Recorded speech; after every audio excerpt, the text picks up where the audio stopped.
ആരാ? ചെവി കേക്കില്ലേ? ആരാന്ന്? ഞാനൊരു വഴിപോക്കനാ. ഇവിടെ ചുറ്റമ്പലത്തിൽ എന്താ കാര്യം? ഇത് പൊതുവഴിയല്ല. നമ്മൾ ആരാണാവോ? അതല്ലല്ലോ ഞാൻ ചോദിച്ചതിനുള്ള മറുപടി. ഇതെന്താണ്? കാവിലെ ഭഗവതി നേരിട്ട് പ്രത്യക്ഷപ്പെട്ടതാണോ? അതെ. അല്ലാന്ന് തോന്നാൻ മാഷ്ക്ക് ഭഗവതിയെ മുമ്പ് കണ്ട പരിചയമൊന്നുമില്ലല്ലോ. ഉവ്വോ? സത്യം. ആ ശ്രീത്വം വിളങ്ങുന്ന മുഖം, അഴിഞ്ഞു വീണ കേശഭാരം, വാക്കിലും നടപ്പിലും അനുഭവപ്പെടുന്ന ദൈവിക ഭാവം എന്നൊക്കെ പറയണെങ്കിലേ കണ്ണുപൊട്ടനായിരിക്കണം കാണുന്നവൻ. ഇത് വെള്ളരിക്കണ്ടത്തിലെ കണ്ണേറ് കോലം പോലെ.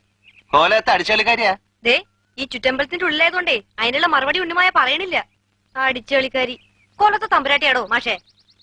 അതേതാ ടീച്ചറെ? ഞാൻ അറിയാത്തൊരു തമ്പുരാട്ടി കോലത്ത്. ഈ ഞാൻ ആരാണാവോ? തമ്പുരാൻ.